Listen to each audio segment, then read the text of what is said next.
सियावर रामचंद्र की जय. पश्चिम द्वारातून बाहेर आलेल्या धुम्राक्षानं वानर सेनेमध्ये हल्लकल्लोळ सुरू केलाय. वानर सेना ही ताकदीनं लढते आहे, पण तेवढ्याच ताकदीनं धुम्राक्ष आणि त्याचे राक्षस सुद्धा वानर सेनेवरती तुटून पडलेत. राक्षस सेनेला वानर सेनेनी मागे ढकललंय खरं, पण आपली सेना पराभूत होते हे लक्षात आल्यावर धुम्राक्षाने वानर सेनेला अक्षरशः सळो की पळो करून सोडायचं ठरवलंय. त्याच्या प्रचंड माऱ्यापुढे पुढे वानर भयभीत होऊ लागलेत, जखमी होऊ लागलेत. अनेक वानर जखमी झाल्याने जायबंदी होऊन युद्धभूमीवरच पडलेले आहेत. आपल्या वानर सेनेची होत असलेली ही दुरावस्था हनुमानाला बघवलेली नाही आहे, कारण पश्चिम द्वारावर हनुमान उभे आहेत.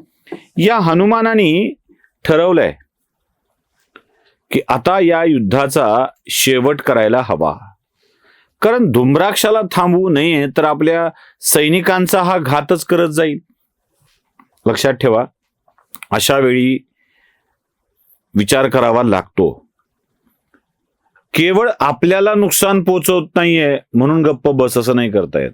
कधी कधी आपल्या लोकांचं नुकसान करतोय म्हणून त्याला थांबवावं लागतं. हनुमानाने हे बघितलंय आणि एक एक जखमी झालेल्या वानर सेनेला बघून हनुमानाच्या मनामध्ये प्रचंड क्रोध येतोय.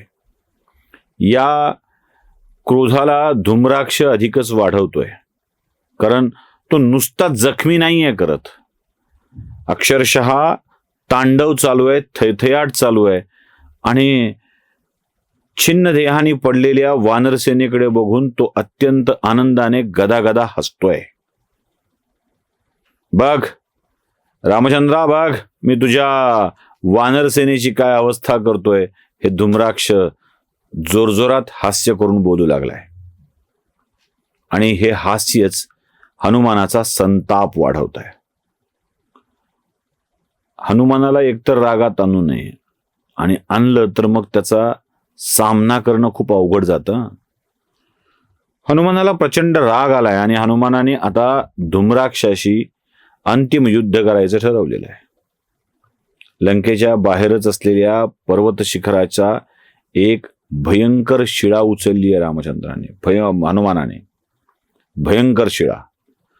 आणि प्रचंड रागावलेले हनुमान हातात धरलेली शिळा, डोळ्यातून आग ओकतायत, डोळे लालबुंद झालेत, शरीर कंपायमान आहे, संताप आहे, फक्त संताप, दुसरं काहीच नाही. या धुम्राक्षाला धडा शिकवायचा हे हनुमानाच्या डोक्यात आहे.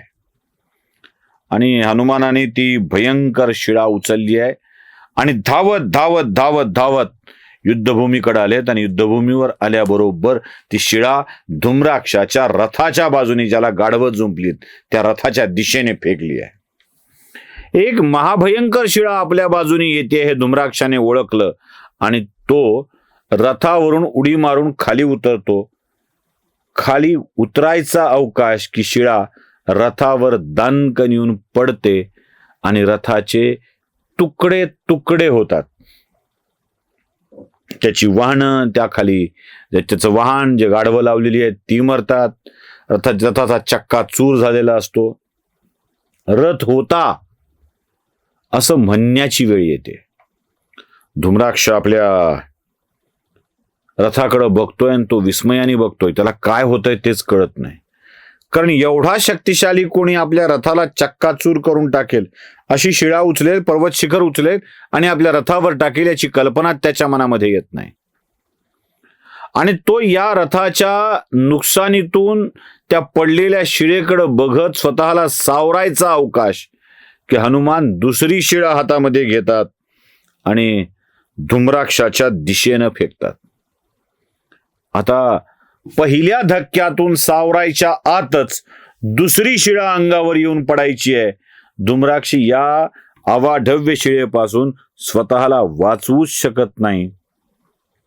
ती शिळा, भयंकर अशी शिळा धुम्राक्षाच्या अंगावर येऊन पडते आणि शिळेपेक्षा ही शक्ती काय असेल तर ती फेकणाऱ्याच्याकडे आहे. अशी महाभयंकर शिळा हनुमंताने फेकलेली आहे की त्या शिळेखाली नुसता दबून मरत नाही, तर धुम्राक्षाच्या देहाचे छिन्न विछिन्न अवस्था होऊन जाते. तुकडे तुकडे होतात आणि त्या शिळेखाली दबून तुकडे तुकडे होऊन धूम्राक्ष मरतो.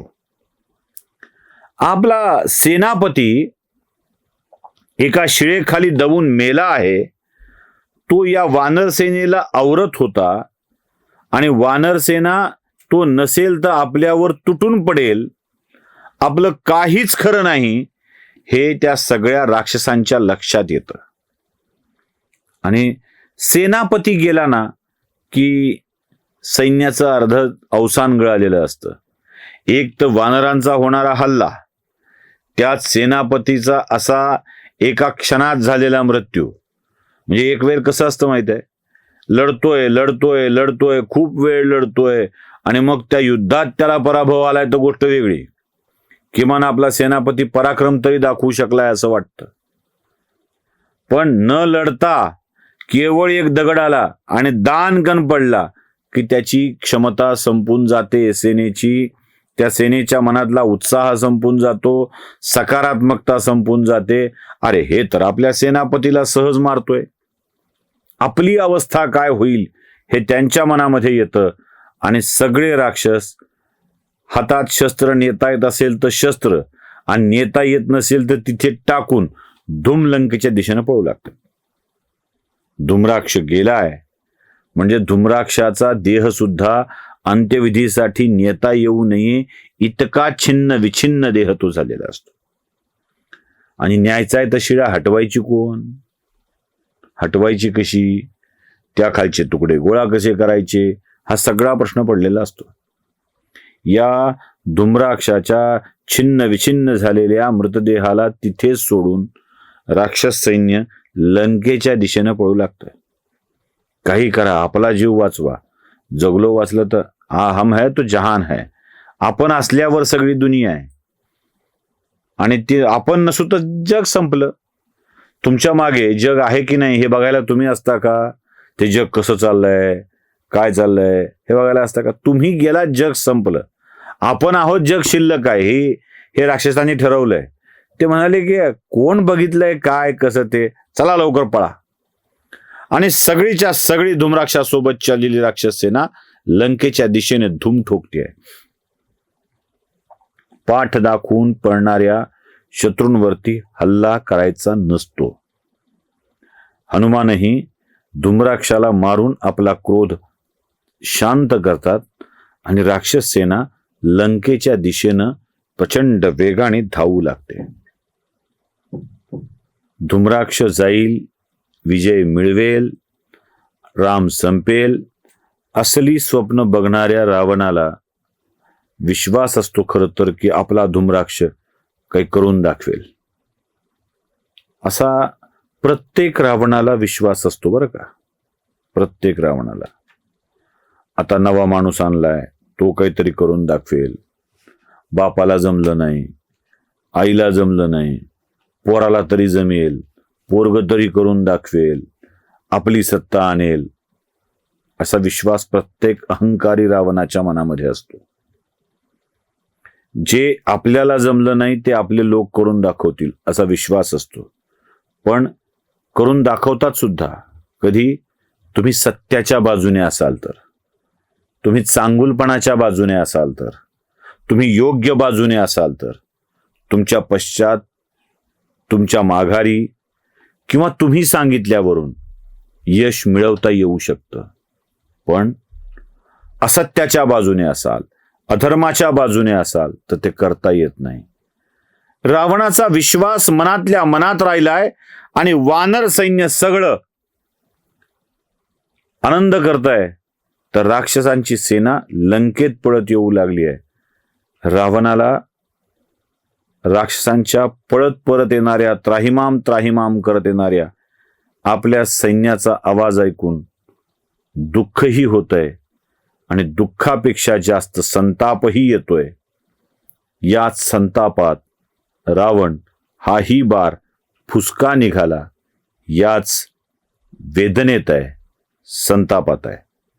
पुढच्या रावणाला शहाणपण येत आहे की आणखी काही तो विध्वंसकारी निर्णय घेतोय. कोणता आहे हा विध्वंसकारी निर्णय ते बघूया पुढच्या भागात. सियावर रामचंद्र की जय.